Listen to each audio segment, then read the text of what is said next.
Alright, what's up guys? I'm Jonathan and this is a tutorial on the Canon AX10, and I'm just going to give you a little overview of this camera right now. So the main thing you want to know is how do you turn it on. So the power button to turn this camera on is in the back corner, just right there. And once you turn it on, you're going to have this viewfinder, and here you're going to have a menu pop up that has everything you need for basic controls to the video, controlling the white balance and all of that. So that's going to be in here, and you would look through your footage. Another way to view your footage as you're shooting is for the viewfinder, and the way to use that is you would pop it out like that, and then you can view your footage through there. Let's see. Something cool about this camera is the audio capabilities that it has, and as you can see in this top part, this is the audio rig. So we have where you can put shotgun mics, external mics, Bluetooth mics, and then as you put the mics on, you have your audio controls right here. So it has two ports for channel 1 and channel 2, 1, 2, and over here on this side you can control like the volume of the mic, like the line, what you want in it, internal or external, that type of thing. So that's really cool.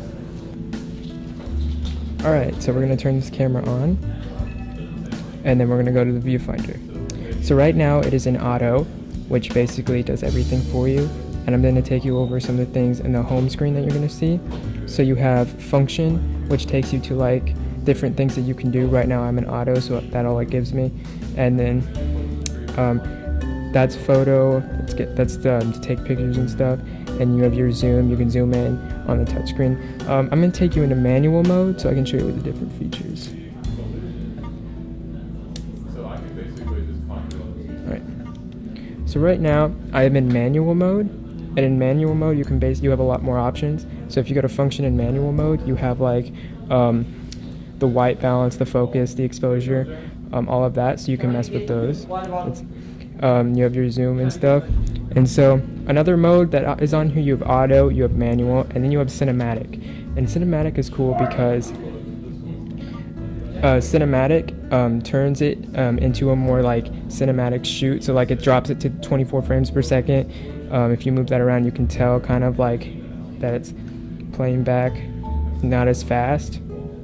That's because it's shooting in 24 frames per second. And another thing about this that's cool is that you have filters on this camera. So you can do like cool look, you can do a dream look, vivid, where's the dramatic black and white. That's one of my favorites because it's, if I press that, the touchscreen does get a little annoying, but you have to deal with that.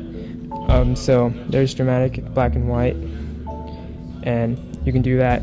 Okay, so let's say you want it like, well, first off, let's go to the inside of this, and I'll show you that. So the inside of this, you have what is here, you have 2 memory card slots.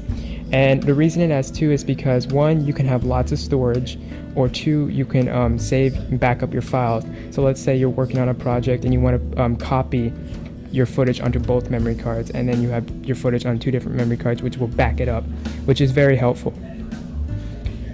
Let's see. This is how you play back your footage right here, this button. So if I clicked on that, all your footage would be here. Alright, so I'm going to show you how to use your memory card. So if you go to menu, and then you go to your video, you go to record media for movies. This is how you select different memory cards and how you put your footage on different memory cards basically. So you go to record media for movies, you click that, and right here you have different options.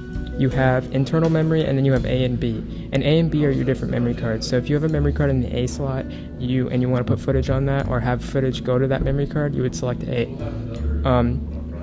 If you want footage to go to the B memory card, you'd select B. But right now there's no memory cards in there, so it would be on internal memory.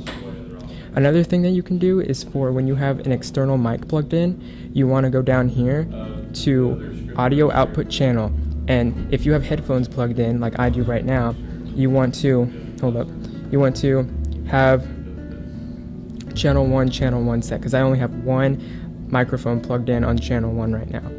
But let's say you have like 2 mics plugged in, and on channel 1 and channel 2 you want to have the top one selected, because then it will play out in both earpieces on your headphones, channel 1 and what channel 2 is recording. But right now I have it on my camera selected to channel 1, so I can hear everything that's coming out of channel 1. Another thing that you can do in this menu is you have headphones selected. So if you go to that, you have AV or headphones. Right now I am listening through headphones to my playback. So I'm listening through headphones, so I want to have that selected. If you select AV, it would play your playback out through the speaker of the camera, so there's that. And then you have different options here like LCD brightness, screen dimmer, all your volumes right there, and all that good stuff. Your wireless remote control, all that good stuff is there, and that's that.